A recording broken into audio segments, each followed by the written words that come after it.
Heavenly Father, Lord God, we are so grateful for another opportunity to have a conversation, to stretch ourselves, to grow, to understand. And we just pray that you be in the midst. It's in Jesus' name I pray this. Amen.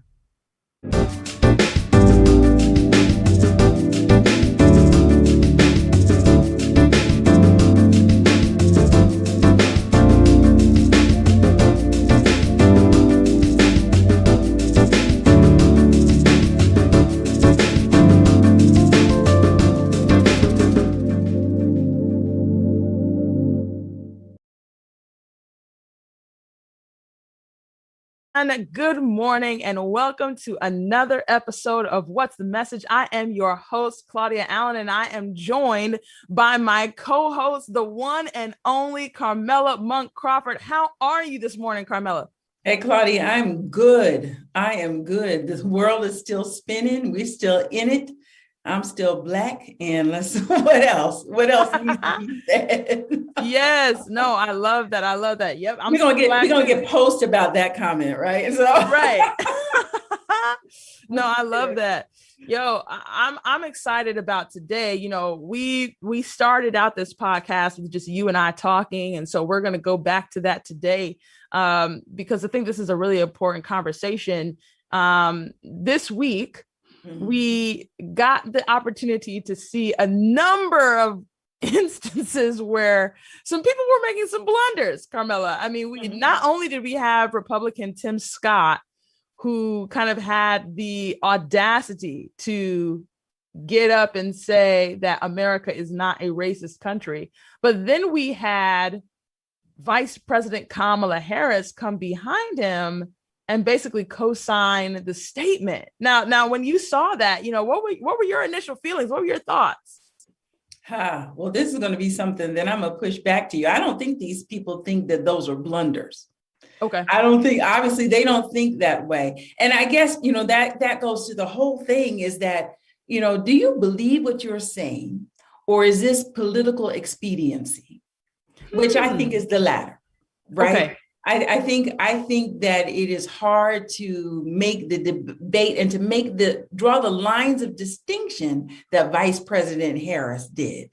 You know, in other words, you know, it's not a racist country, but we do have to deal with some racist history. Well, where did the history come from? That's not a logical flow. It came from somewhere, and It was ingrained in the law. So where did it come from? And so to back away, I believe President Biden also says, you know, okay, America's not racist, but we have some leftover, the era of slavery to Jim Crow all the way through has some lingering effects. Well, where did that come from? Right. And is it just lingering effects, or is this continual incidences and new ways in which this is being manifested? So blunders is kind of interesting. I you know, people have a different viewpoint of whether or not that is a blunder. And the question is, who were they playing to and why?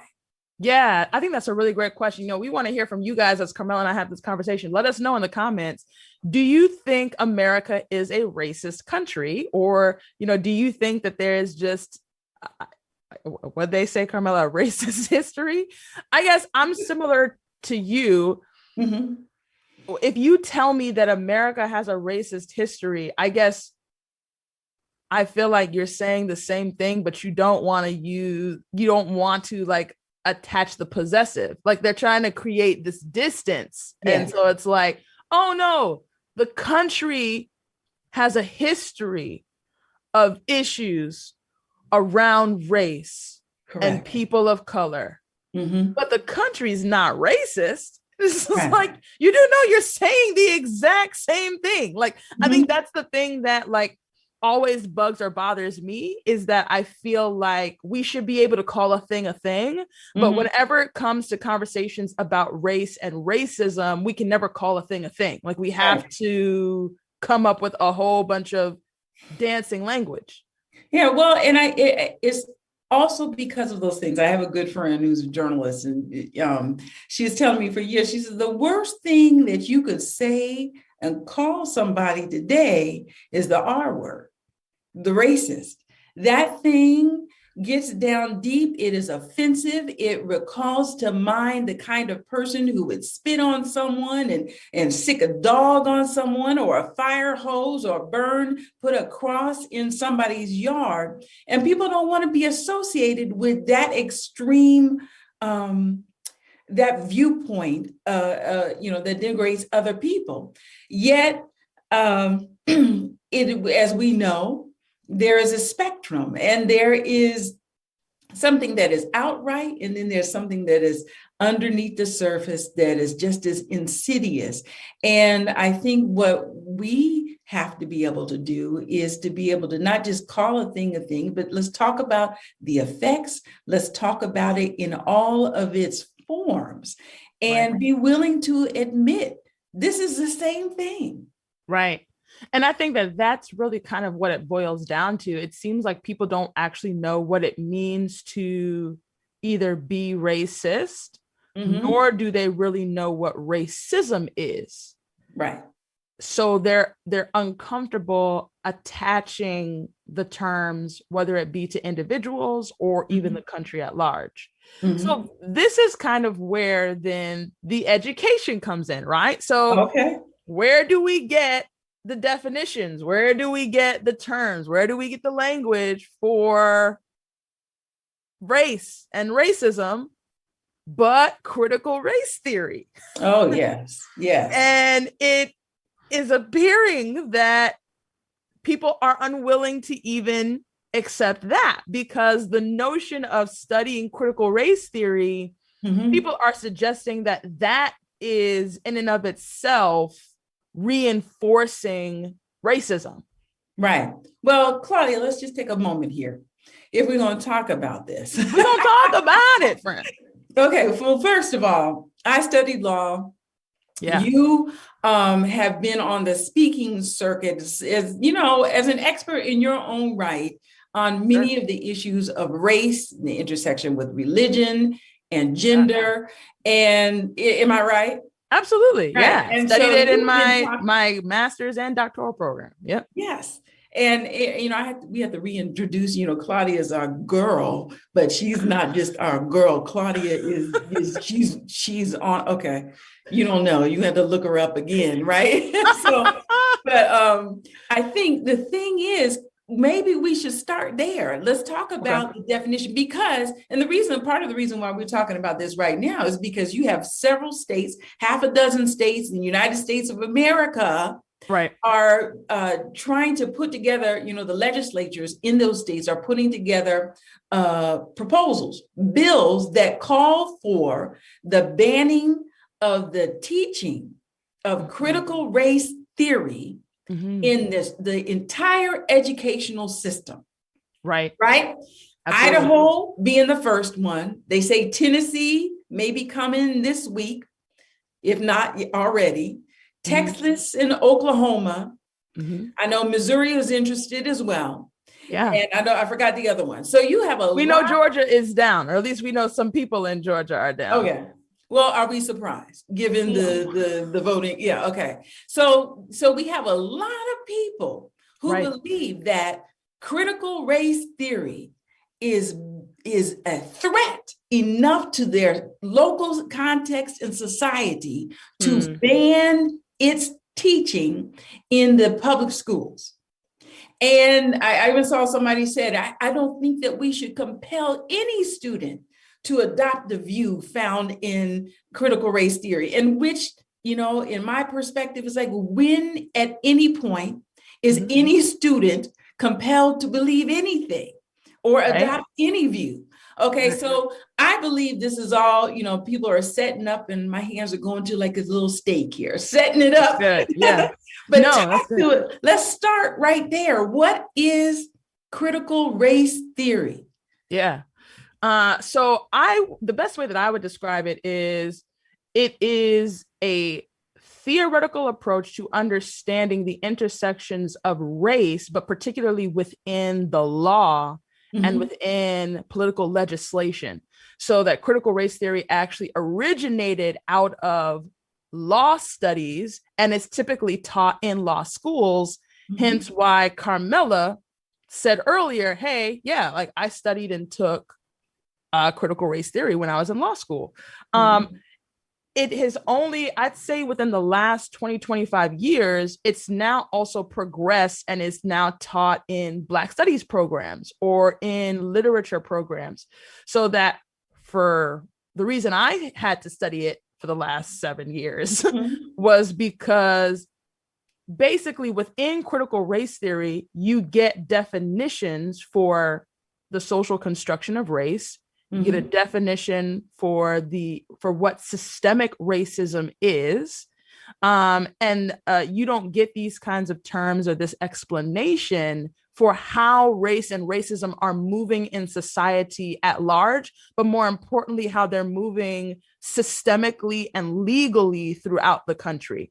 And so that is what critical race theory really kind of exposes and reveals, is like, oh, wow, like you were talking about earlier, Carmela, racism is not just the fact that if I go to a Saks Fifth Avenue this afternoon with this same hoodie, this same look on, more than likely one of them white women are going to follow me throughout the store. Like racism is not exclusively somebody coming into contact with me and calling me a racial slur, or any kind of interpersonal exchange that I have with racism. Racism is deeper than that. It's legal, it's legislative, it's structural, and critical race theory's role is to expose the way in which it is so. Oh, so right now, even from the get-go, I'm hearing you say, for all of us who may be fragile at the discussion of race or defensive, that we're not talking about people or the individual. Absolutely. It is zooming out to see how things were put in play that perpetuate racial differences and racial gaps. Is that correct? Oh, okay. Absolutely. And if anything, I would suggest, I tell people all the time, I think that there are 4 pillars to racism. I think that in racism, you have institutional racism, you have structural racism, you have interpersonal racism, and then you have internal racism. So in other words, internal racism is I as a racialized body. So whether that I am Black, so that is my racialization, but a white body is also a racialized body. So the way in which any racialized body, anybody that has a race attached to them, how you internalize the social label that you have been given. Okay. So internalized racism is like a great example of this is Toni Morrison's novel, The Bluest Eye, where the main character, Pecola Breedlove, a young Black girl who thinks she's ugly, she wants blue eyes because she thinks that being white, having blue eyes, blonde hair, that would make her prettier, right? So that is an example of how racism is internalized. For Black people. It's internalized for white people in this thought that you are superior to another simply because you are white, or you genuinely think that you're smarter, or you think that you have a level of entitlement or a right to something because of the race of your skin. You have internalized racism. Okay. But we also have the interpersonal racism. This is the racism that is in all the documentaries. It's in all the books. It's the racism we talk about the most. It's the racism. Yeah, it's in the movies. It's the racism that, was spitting on freedom riders. It's the racism that was lynching Black bodies. It's the racism that, would burn crosses on people's front lawns. Basically, the kind of racism that you experience with an individual. When I come in contact with you, how you enact racial violence, whether that racial violence be psychological, whether it be verbal, or whether it be physical even. Now we have structural racism, meaning the ways in which various systems have policies in place that are racist. So what's a good example of this? Man, there's so many, it's so difficult to, basically, if any law, there we go. So think Constitution, right. 3/5 compromise. Mm-hmm. That is structural racism. Or think about the fact that even within the 13th Amendment right now, an individual legally can be enslaved based on their incarceration, right? So that's structural. But then institutional is when the systems coincide.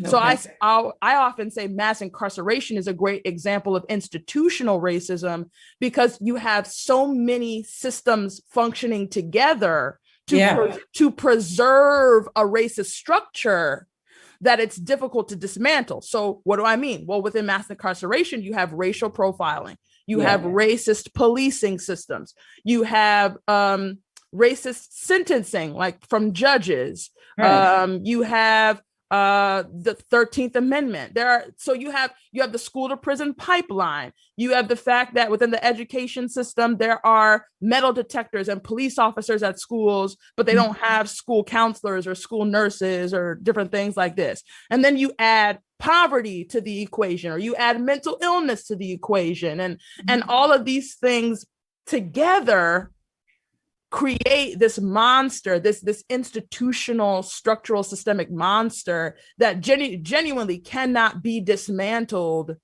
like with just one thing. You have to attack multiple systems in order to eradicate something like mass incarceration. Right. So that's what I mean when I say racism exists on all these different levels, and it's critical race theory that gives us that language.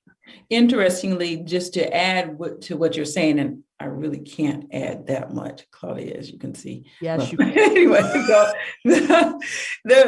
the definitions. Yeah. In your going back to your analogy of the, as we look at the criminal justice system and mass incarceration and that whole universe there, right, that feeds off of each other, you also start with some mere definitions that critical race theorists note that the definition, what makes a crime, is something that is what people look at, so back in days after emancipation, and you had people who were searching for family and friends and traveling on the road, not employed. Vagrancy now is defined as this, or loitering is defined with this person in mind. Likewise, if you're in, a family social safety net, when you look and you see that this person's grandmother and aunties are looking after them more than mom. Mom is not being neglectful or abusive, but there is a wider system and an approach that is different. So the definitions under which we work can cut different ways if we're not careful. Gotcha. So, am I making sense? That's good. No, that's really good. What we are seeing today is that I guess sort of a recoiling from this self-examination that the country was set off on, particularly after George Floyd last year. So critical race theory has been around for a long time. But a lot of people have said, we need to chop this tree down, because, as you say, there's not one way to deal with it. This is not just dealing with Derek Chauvin. Right. This is dealing with the attitudes that a Derek Chauvin may have been taught, or this is dealing with the education that may have surrounded him. This is dealing with the social economic conditions that may have surrounded or informed that interaction. And so people are saying, chop the whole tree down. Correct. But in chopping the whole tree down, people are starting to look at, wait a minute, why are we doing this? Right. Why are we doing this? And this has a lot of ripple effects. And one of which I will grant you probably is political. That doesn't mean that the examination and what we are doing is political, in my viewpoint. Right. No, I think that that's really good, Carmela. I have nothing to add. I did not think of it like that. And when you say it has political effect, I am of the persuasion that I just fundamentally believe that everything is political. Yeah, I was trying to think of like a catchy way to say it, but no, everything is political, period. So to engage in politics, in my mind, and I got this definition from a guy named Ronald Sider. He has a book called Just Politics, and he gives a Christian, like a full-blown Christian biblical breakdown for how Christians should engage in politics. And he basically defines politics and engaging in politics as being any activity that shapes the actions of the state. Right. So again, for those of you out here in the audience, politics is any activity that shapes the actions of the state. So we know that protests can shape the action of the state, politics. Right. We know that writing letters to Congress people and representatives can shape the actions of the state, politics. Talking about certain things, education. But you know, there are also things like preaching, or if you do a particular kind of charity work that is disrupting a particular kind of policy, right? You know, I think of Thomas. I do this every time. Edison White. I want to call the man Thomas Edison every time, Carmela. James Edison White. James Edison White. This was a white religious gentleman who got on a steamboat called the Morning Star Steamboat, and he would travel down to southern states, and he was teaching the formerly enslaved how to read and write. And he was using a gospel primer that, this is like the quickest version of this history ever, that literally became Message magazine. However, right, like that act of him as a white man going down, you know, around that Mississippi area, teaching former slaves how to read and write, that was illegal, right? So him teaching literacy was a political act. And so I give all those examples to say that I do agree with you. I do think that critical race theory is politics. It is political. It will shape and impact our political structure if it is accepted. My thinking, though, and I want to know what your thoughts are around this. I feel like teaching critical race theory is the equivalent of teaching evolutionist theory. I don't think that, I feel like people try to argue and suggest that critical race theory is in and of itself a political entity. So it's like critical race theory is a political party. It is Marxism, or it is communism, or it is something like this, rather than seeing it as it's the equivalent of evolutionist theory. So you get to learn about a theory, a way of thinking, a way of being, and then it is your decision as a student to decide whether or not you accept and or believe in that theory. Like I learned about evolution and I learned about creation, and I got to decide whether or not I believe in evolution or I believe in creation. Oh no, did she freeze? I think she froze. At least she froze on me. You froze on me. Oh no. I can hear you. Now I can see you. Am I back? Yes, you're back. Well, the question, Claudia, what you're saying right now is, it brings to mind two different questions. Okay. Can you hear me okay? Yeah, I can hear you. All right. So the question is, just like, and first of all, I'm not sure if I'm comfortable, as if we try to help people understand this, they shut down because you say teaching evolution. But it's the same audience who will say you shouldn't teach that. So the question is, do we teach this theory? Does the theory in and of itself go contrary to what we believe? And I guess it's three questions. Does this theory unify or fragment? This is interesting. These are good questions. I did not think about it like that. So that's good. Okay, so give me the first one again. So do we teach this theory? If you're likening it to teaching the theory of evolution, what is Correct. the value of teaching this theory? Got you. So in my mind, the value of teaching this theory, I think, surpasses that of teaching the evolutionist theory, actually, because, but I won't go down that road. Mm-hmm. For one, I think that critical race theory is rooted in a very real lived experience. So in critical race theory, we talked about the definition for racism, but within critical race theory, you also receive the definition for race. Mm-hmm. And so it is because of critical race theory that we understand and believe that race is a social construction and not a biological determinant. And not a biblical one. And not a biblical one. Go ahead. Basically what that means is that I was not born Black.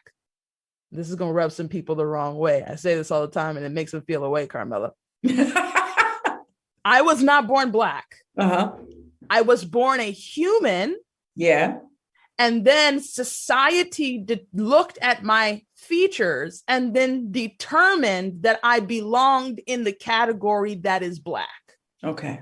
All right. So that's what when we say that it's a social construction, we're meaning that society has created labels and society has assigned meaning to those labels. Mm-hmm. And then society determines whose body should be attached to those meanings. Mm-hmm. It's not biological in the sense that there's something inherently within you that makes you Black. And I feel like that's critical to explain and understand, because I have been so many places, Carmela, where people have walked up to me and started speaking Spanish. Because they immediately look at me and they think, yo, she's Dominican or she's mm-hmm. Puerto Rican. Mm-hmm. I can see that. She's neither. Mm-hmm. Okay. Like I got nothing for you, friends. That's why I always joke as a side note, my husband, I always say he could go so many different places and in and among so many different people, because he could pass for Southeast Asian, he could pass for East African in yes. some places, and he says no. I was like, no, really, you just chill and see what happens. You know what I mean? Oh, yes. See where does this go? If people weren't able to just put the label on you, where would you go? Anyway, go ahead, keep going. But that's why I think that this is such an important thing to teach, because mm-hmm. race is absurd. Like okay. based on what we just talked about, whether it's with your husband or with me, if we go anywhere around the world, we can find people that are darker than me. Mm-hmm. We can find people that look more African than me on the continent of Asia. We mm-hmm. can find, when I went to Tanzania for 30 days, they assigned me based on their social construction of race. Mm-hmm. I'm white. Oh yeah. I would be white. Okay. A Robert would be, our AV guy mm-hmm. would be red. Mm-hmm. And the only people that are considered Black, mm-hmm. at least in that part of the world, are the Sudanese. And the only reason they're considered to be Black is because the color of their skin is so pitch black, mm-hmm. and even their gums are black. Mm. That is what they consider to be Blackness. Mm-hmm. This right here, this is white. Okay.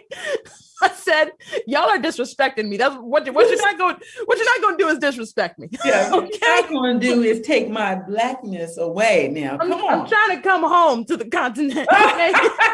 My Lord. Well, what I'm hearing you say, and to me, truly, as you unearth these concepts and we go down and we attack at the very base, the idea of race, that should be unifying. You're answering the question rather than fragmenting. I think so, because I think that what it does is it literally proves, because it reaches across so many different disciplines as well. I feel like it proves legally, mm-hmm. scientifically, and culturally, anthropologically, sociologically, mm-hmm. that there's only one race. Right. The human race. So that in other words, critical race theory is trying to, here's another trigger word for you, disrupt colonialism. Oh, two trigger words. Two trigger words. Wait a minute. There's a button somewhere being pushed. Trigger, stop. Literally, critical race theory is trying to disrupt the division, the global division that colonialism created by reestablishing the inherent unity of the human race, by asserting that these social classifiers that we have given each other that are supposed to be attached to melanin are absurd and they actually don't work. And so that is why I believe critical race theory is not only of benefit to be taught, but it unifies. Going to your other question, it doesn't fragment. Like, it's doing way more unifying than fragmenting. But what it's fragmenting, Carmela, this is what is upsetting the saints. What it is fragmenting is an already established social hierarchy. It's a social order, a way of being. And so if you are, I feel like this is Black people and white people, because I've said to Black people, hey, you're not Black. That's a label that has been attached to you. And immediately, Claudia, no, I'm Black. I'm Black. What you're not going to do is tell me I'm not Black. It's like, okay. Calm down. Right? Okay, cool. But it's literally the exact same thing in the sense that white people are also saying, no, there's a social order. There's a way of being. There are things that are attached to my whiteness. The only difference is that the things that are attached to their whiteness are power and privilege and discrimination and prejudice and systemic control and dominance. Whereas, our Blackness is not attached to that. And so when we're saying, hey, Claudia, don't strip me of my Blackness, people are saying, Claudia, I need to be attached to a narrative. I need to be attached to an identity. I need to belong to a community culturally, experientially. I'm not willing to have that stripped by no longer identifying as Black because it's a problematic social construction. Whereas white people are saying, I need to be attached to this because there's a way of life that I have experienced, and I am in no way interested in relinquishing that.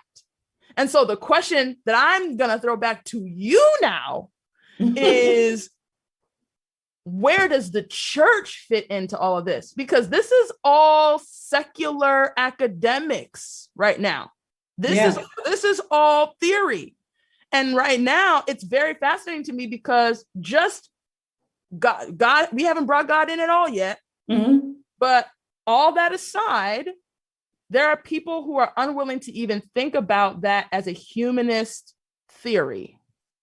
If this humanist theory does all the things that I just said it does, why would Christians be opposed to it? That's the question I'm trying to find. Now that is the $1 million question. What is so wrong? And in fact, Claudia, that is a conclusion. We were having discussions a week or so ago, and I will not mention the context of it. But I saw a lot of distancing from the idea of critical race theory. And even if you're not even if you didn't take the course like I did in law school and have forgotten most of what I read, but even if you haven't gone there, but just laying it out like this, you got to wonder what is at the core. Why are you opposed to this? And if, as a Christian, I can identify an injustice, I can say after that identification of an injustice, I can say, this is my methodology of how, or my plan of attack, right? Or my strategy, whether it's protest, whether it's, whatever it is I'm choosing to do, right? And then 3, I can define an outcome that is more equal and less discriminatory than the current system. And if those 3 points happen to mesh with someone who is not Christian, Does that make the prospect in the middle evil? Does that make it wrong? Because of, does that make sense? It's no, keep talking. I have a biblical world view, and I can see, because God gives us, he puts a spirit in us and gives us a certain measure of faith and an understanding of his world order. Right. If I can see, like someone who does not pretend or ascribe to Christianity, if I can see that there's something wrong and they can see something is wrong, if I can say I'm a protest and I don't agree with this, I stand against this, and they say I stand against this, and if I say this is the result that I'm looking for, and they say this is the result that I'm looking for, does that make the thing in the middle wrong? Because they disagree with me. Correct. I guess so. In essence, I'm going to try to restate what you're saying is, I'm crazy now. I know you're looking at me like this. No, it's good. It has my mind going 1,000 different directions. So in essence, what you're saying is you feel like there are Christians who are opposed to critical race theory, and then there are Christians who support critical race theory, who, and both sides want the same thing. They just can't agree upon the method. No, what I'm saying is far less complicated than that. Oh, I think because at least within the context of the discussion that I was in, it is because there are people on the extreme left that I don't identify with or I don't agree with.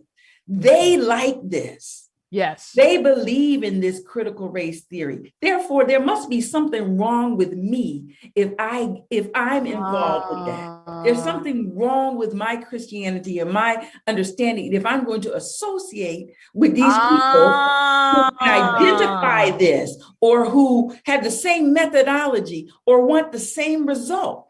To me, Claudia, if I'm answering my own question, yes, do that. I just believe that it is that measure of faith that is working in humanity when you can say together, there's something wrong here. Something needs to be done about it. This is the way it's supposed to be. Right. Now, I'm not saying we agree in every point. And I'm not saying that a biblical worldview doesn't take you somewhere different than my friends who don't believe as I do. For sure. But I am saying that God put us here and he gave us eyes to see and ears to hear, and he expects us to recognize when there is an issue and try to do something about it. Yeah, I agree with you. I'm going to say something and agree with what you just said that is probably going to be perceived as heretical. So I apologize in advance. Okay. You're getting letters now. Okay, here we go. I know, right? Go ahead, email me at. Okay. All right, at me. Don't hit up Carmela. Okay, don't hit up Carmela. At me directly. Thank you very much. So this is what I'm feeling, man. I feel like based on everything we just said, then that means that critical race theory enhances theology in the sense that when you really understand at least what race is, how race is operating, race and racism are operating in the world, the impact of colonialism, when you think about how humanity has set up social hierarchies and tried to attach what was ethnicity in antiquity is now race, it opens the Bible up and opens up conversations within scripture that we typically don't have or don't see. Okay. So, which means that in order to have a proper reading of the Bible, okay, one must use critical race theory. Okay, well, explain that one then. Okay. So in my mind, right? And we're talking here, okay, people? We're talking. We're working this out. We're working it out together. Like I said, if you got something to say at me, don't at Carmela. No. So what I'm thinking, For example, let me do it like this. Example, in the Gospel of John, we see Jesus at the well, and he's having a conversation with a Samaritan woman. And the Samaritan woman says to him, how are you having a conversation with me, with you being a Jew and me being a Samaritan and a woman? And Jesus is like, a day is going to come where you actually won't be segregated. Restricted, limited, unallowed to worship in Jerusalem because of your race. But instead, we will all worship together in spirit and in truth. Right. So like, that's one example. Another example I was thinking of is I was reading the Galatians, Carmela. This was good in my spirit. In Galatians, you got the fruit of the spirit. All right. Yeah. 2 chapters ahead in Galatians 3:28, we love to say that in there Christ, is neither, slave nor free, male nor female, Jew nor Greek, Jew nor Gentile, right? All are one in Christ. But what we often disregard is chapters 1 and 2, where the author of the gospel is talking about how the Jews and the Gentiles were not worshiping together, and that the Jews were treating the Gentiles poorly because they were not considering them to be full Christians because they refused to get circumcised. Right. So that you have this kind of social, cultural separation between the Jews and the Gentiles, both Christians. Everybody in this room is a Christian. Nobody's a heathen or a pagan. It's just, you got Jewish Christians and you got Gentile Christians. Right. All these people in the room are Christians, but they're not coming together because the Jews are seeing themselves as superior Christians to the Gentiles because they're circumcised. And then Paul comes at the end of that book, basically in Galatians 5, and says, not only do you need to rebuke this, okay, I guess I have to walk through it. He rebukes them and says, this is a distorted gospel that you're talking about by suggesting that the Gentiles have to be circumcised. And then furthermore asserts all are one in Christ Jesus. Now, in order to disrupt this distorted gospel and not apply this kind of broken gospel, this broken theology onto the Gentiles, walk ye in the spirit so that you do not fulfill the desires of the flesh. And the fruit of the spirit is love, joy, peace. So in other words, Paul is saying throughout the Bible, there are so many examples of how social hierarchy and socially constructed labels maintain barriers and inhibit the kind of reconciliation that the gospel is supposed to produce. So that if we are Christians, when we read the Bible through a lens that is affirming of critical race theory, we can see how to dissolve and rebuke and reject some of these separating practices over the last several centuries, while also promoting the kind of reconciliation that the gospel calls for. Yes, goal. That's goal right there. That is it. It's by looking at it and recognizing that they had issues and we have issues. And I think those are some of the two most important points today, Claudia, is that, what we're talking about today is the truth. You're not going to get anywhere until you acknowledge that those structures are involved and that they're at work and they're at play. So by muzzling the truth, you're no closer to the ideal. By muzzling truth, all you are doing is putting it away for another day and waiting until you have the next eruption, right? You've got to get to it. And so the truth, though as uncomfortable as it may be, that's the only way you can get to it. And hence the term critical. It's not just what people gave you. It is, how did this affect? How did this really affect what happened?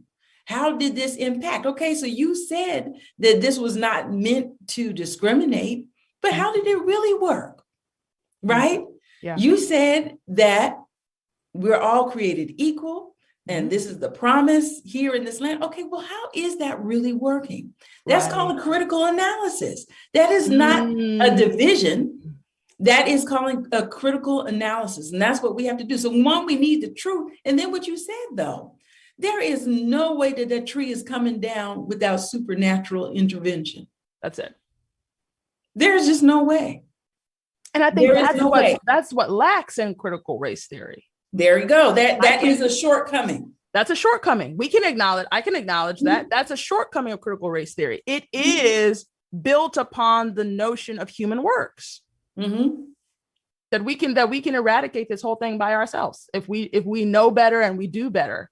And what I'm saying, what we're saying is that would be a no. No. No.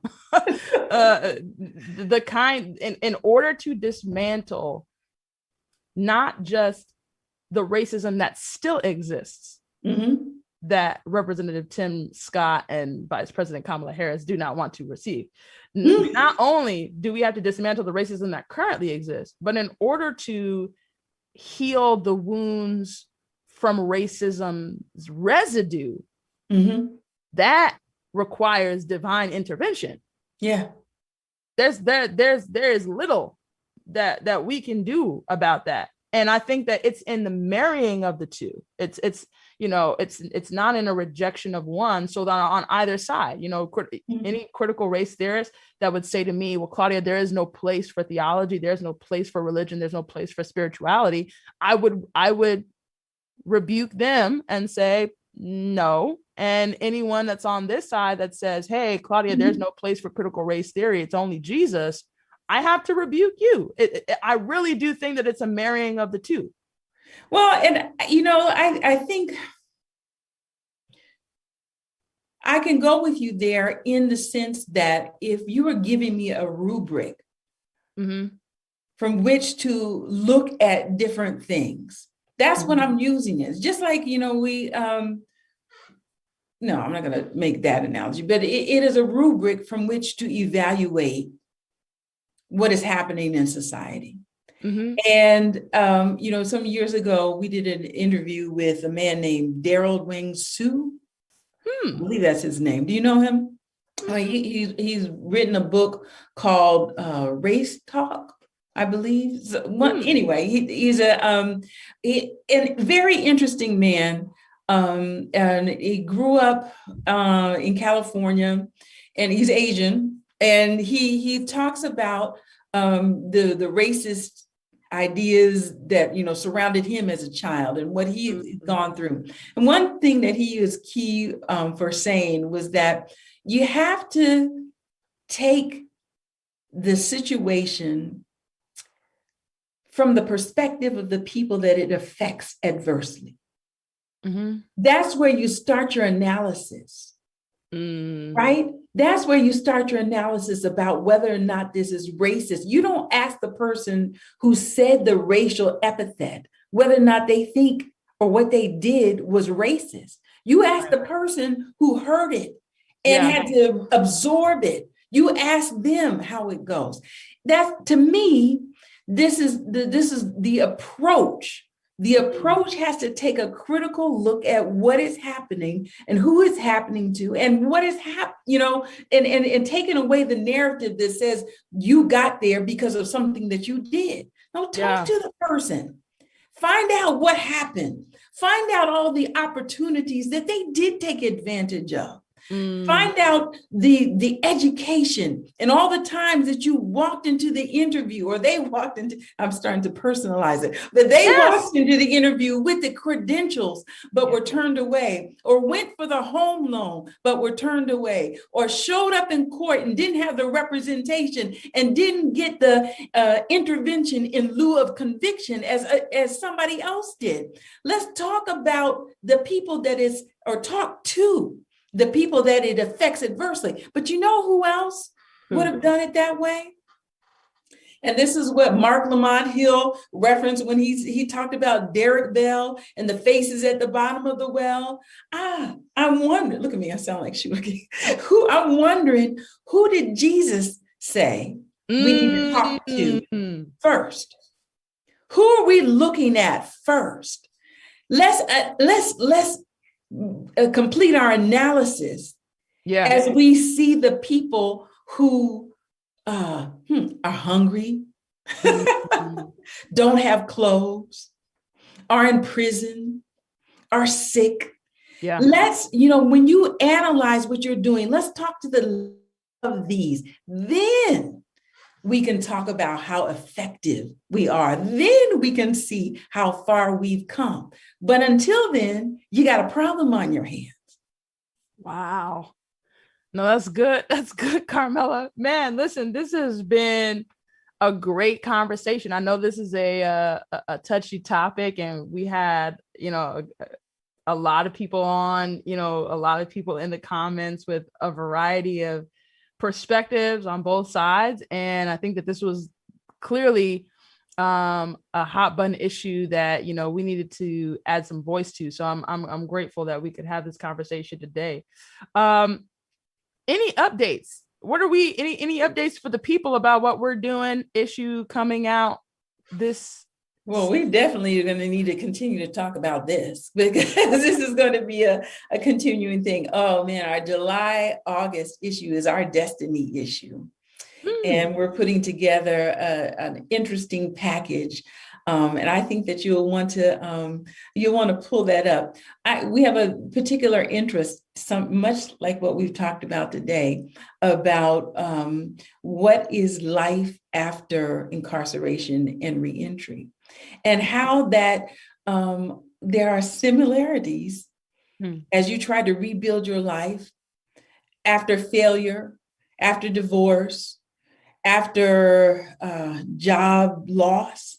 How do you rebuild your life? And does it disrupt your destiny when these things are happening? These are questions that I'd like to know. And these are questions that I believe that, there's a biblical perspective that is going to be very nurturing for people right now. And it soothes the heart that is restless. Wow. Yeah, no, that sounds fantastic. Guys, as we always say, it's been a pleasure. Make sure that you subscribe to our bi-monthly issue. This month's issue, the May-June issue, is a powerful one that you want to really get into. This is the one that's focusing on changing your mind, right, Carmela? No, that's March, April. May-June is the toxic religion. Jamar Tisby is on the cover. That's what you were here for that conversation. You know what he said, which I love the fact. Then because it goes with what we're saying today, in spite of everything, I'm not walking away from Jesus. I want to show you the Jesus that I know.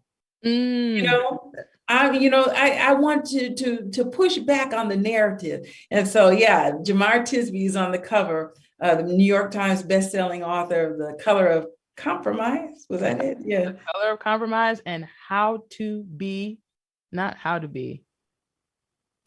Is it how to be? No, it's not how to fight racism. How to fight racism. You were saying how to be anti-racist. Right, that's Indies. Yeah. No. Yeah. So listen, I'm so grateful that he was willing to share with our print audience as well, man, because that was such a great interview. You guys have to go back and watch that. And I also like this upcoming issue as well, because I feel like the way that you took it in terms of connecting how toxic Christianity impacts so many different aspects of life as well. It impacts our relationships and everything. So this is definitely an issue that you guys want to make sure that you download. Either get the digital magazine, $5.99, or get your copy of the print magazine for $14.99. I'm telling you, go to the website right now, subscribe. These are issues that I'm telling you, they're going to blow your mind. We not put these things on the website, because they are jewels and gems in the issue that you must get for yourself. I'm telling you, go ahead, get your copy of the digital magazine or get your copy of the print magazine today. Also, make sure that you are following us all over social media. We are right here on Facebook. Make sure you like the Facebook page. Go on over to YouTube, subscribe to the YouTube channel. We're live right there right now. And if you love sharing these episodes with somebody, it's so much easier to share the YouTube link than to share the Facebook link, particularly if they don't have a Facebook page. So just go ahead on over to the YouTube channel, share that, share this on your Facebook page, follow us on Instagram and Twitter at message1898, and make sure that you check out our website where we upload a lot of content there as well. We have so many different things in the works right now that are about to come out in the next couple of weeks, and we are so excited about everything that Message is doing. So make sure you are following us. Make sure you are sharing our content. We're creating and we're speaking and we're writing just for you. So make sure that you tune in with us next week, next Thursday, 11 a.m. as always, where we will go live for What's the Message. Same time, same place, just a different conversation. Have a great rest of your day. Bye-bye.